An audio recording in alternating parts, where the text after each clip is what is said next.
एक गांव में बलदेव नाम का गरीब व्यक्ति अपनी पत्नी चंपा के साथ एक टूटी फूटी झोपड़ी में रहा करता था।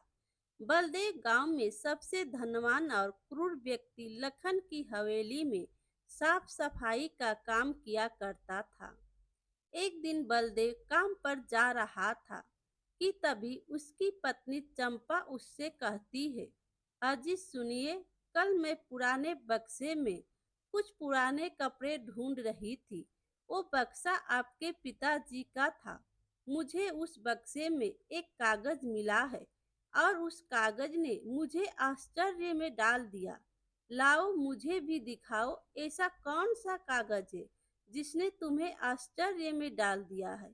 चंपा वह कागज बलदेव को पकड़ाते हुए बोलती है, इसमें आपके पिताजी का नाम लिखा हुआ है और आप लखन की हवेली पर जो काम करते हैं, इसमें उस हवेली का नक्शा भी बना हुआ है।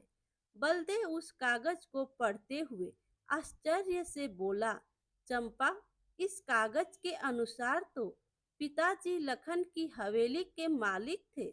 ऐसा कैसे हो सकता है?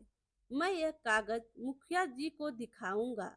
बलदेव वह कागज का टुकड़ा जेब में रखकर गांव के मुखिया के पास चला गया और वह कागज पकड़ाते हुए बोला, मुखिया जी, मेरी पत्नी को मेरे पिताजी के पुराने बक्से में यह कागज मिला है। इसमें जमींदार की हवेली का नक्शा बना हुआ है और मेरे पिताजी के हस्ताक्षर भी हैं।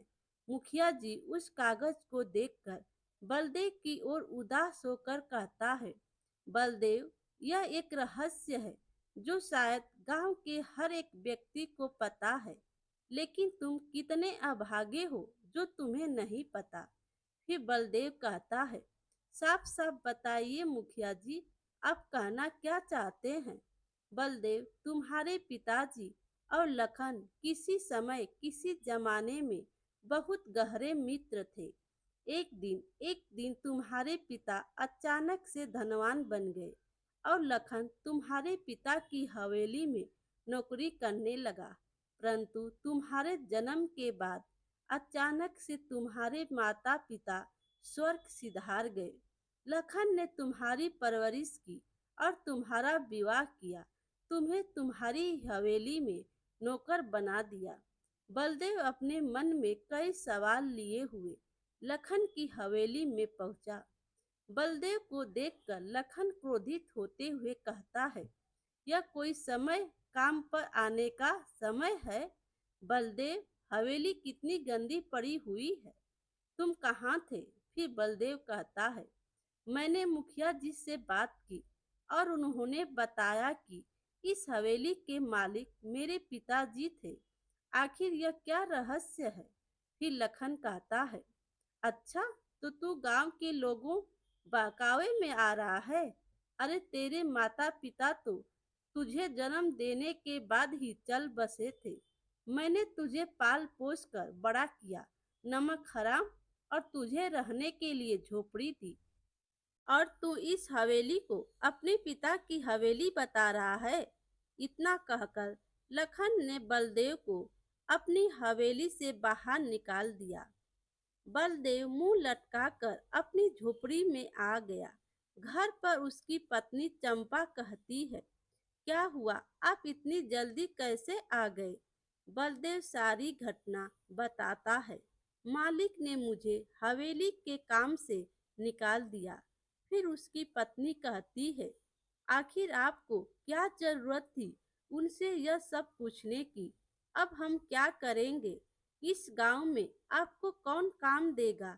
तो बलदेव कहता है, यही सोचकर तो मैं बहुत ज्यादा चिंतित हो रहा हूँ। तभी वहां पर मुखिया आ पहुंचा। बलदेव, मैंने सुना है कि लखन ने तुम्हें काम पर से निकाल दिया। तो बलदेव कहता है, जी मुखिया जी, आपने मुझे जो बताया था मैंने वही बात मालिक से पूछी थी और वह इसी बात पर भड़क गए। फिर मुखिया जी कहते हैं, बलदेव, तुम्हें चिंता करने की कोई जरूरत नहीं है। मैंने तुम्हें जो भी बताया वो सच था। तुम एक काम क्यों नहीं करते? तो बलदेव कहता है, कैसा काम? तो मुखिया जी कहते हैं, अरे बलदेव, तुम अभी जवान हो, ताकतवर हो। हमारा गांव घने जंगलों के बीच आता है। तुम जंगल से लकड़ियां काट कर बाजार में क्यों नहीं बेचते? जितना लखन तुम्हें धन देता है, उससे ज्यादा ही तुम कमाओगे। मुखिया का यह सुझाव बलदेव को पसंद आ गया। अगले दिन बलदेव जंगल में लकड़ियां काटने चला गया। बलदेव ने देखा कि जंगल में एक लकड़हारा लकड़ियां काट रहा था। वो लकड़हारा बलदेव की ओर देखकर कहता है, लगता आज तुम्हारा पहला दिन। क्या नाम है तुम्हारा? तो बलदेव कहता है, मेरा नाम बलदेव है।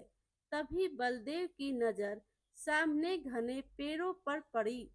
तो बलदेव उस लकड़हारा से कहता है, तुम इस पतले से पेड़ की लकड़ी को क्यों काट रहे हो? वह सामने के पेड़ की लकड़ी तो बहुत ही अच्छी मालूम होती है, बाजार में अच्छे दामों में बिकेगी। लकड़हारा डरते हुए बलदेव की ओर देखकर कहता है, देखो तुम नए हो, इसीलिए हम तुम्हें बता रहे हैं। जिस पेड़ की लकड़ी तुम्हें अच्छी नजर आ रही है, उस पेड़ के आगे एक रहस्यमय जंगल का रास्ता शुरू होता है, जहाँ पर पेड़ बातें करते हैं। कोई भी लकड़हारा डर की वजह से उस पेड़ की सीमा से आगे नहीं बढ़ता। इतना कहकर लकड़हारा वहां से चला गया। बलदेव अपने आप से कहता है, भला ऐसा कैसे हो सकता?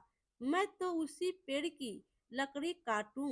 बलदेव धीरे धीरे कदमों से उस पेड़ के पास चला गया। उसने जैसे ही कुल्हाड़ी पेड़ पर चलाई, अचानक पेड़ से एक मनुष्य की आवाज आई, मुझे मत काटो, हम पेड़ हैं। तो क्या हुआ, हमारे अंदर भी आत्मा होती है। यह देखकर बलदेव आश्चर्य से बोला, इसका मतलब लकड़हारा सही कह रहा था। फिर पेड़ बोला, तुमने मेरे ऊपर कुल्हाड़ी चलाई, मुझे बहुत दर्द हो रहा है। बलदेव उस पेड़ की ओर देखकर कहता है, ऐसा तो पेड़ संसार में बहुत है, तो उन्हें दर्द क्यों नहीं होता? तो पेड़ कहता, सबको दर्द होता है, पर सबके अंदर बताने की शक्ति नहीं होती। बलदेव ने देखा कि उस पेड़ की शाखाओं से पानी की बूंदें टपकने लगी। फिर पेड़ से पूछता है, यह पानी की बूंदें क्यों टपक रही है? फिर पेड़ कहता है, ये पानी की बूंदें नहीं, बल्कि मेरे आंसू हैं। यह सुनकर बलदेव को आत्मग्लानि महसूस होने लगी और बोला, मुझे क्षमा करना बोलने वाले पेड़, अब से मैं किसी भी पेड़ को नहीं काटूंगा। बलदेव ने इतना बोला ही था कि तभी रंग बिरंगी किरणें के साथ वह पेड़ एक सुंदर पुरुष में परिवर्तित हो गया। बलदेव आश्चर्य से उसकी ओर देखकर कहता है, कौन हो तुम? वन रक्षक हूँ। इसके पहले कई लकड़हारे आए और डर की वजह से भाग गए, मगर तुम दूसरे ऐसे लकड़हारे हो जिसके दिल में पेड़ों के प्रति संवेदना जाग उठी। तो पहला लकड़हारा कौन था? तुम्हारे पिता। मैं तुम्हें पहचानता हूँ। चलो मेरे साथ, मैं तुम्हें कुछ दिखाना चाहता हूँ।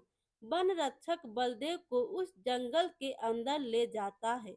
जंगल के अंदर का दृश्य देखकर बलदेव की आंखें आश्चर्य से फैल गई। बलदेव ने देखा, उस जंगल के पेड़ पर फल और पत्तियों की जगह बहुत ही सुंदर बर्तन लगे थे।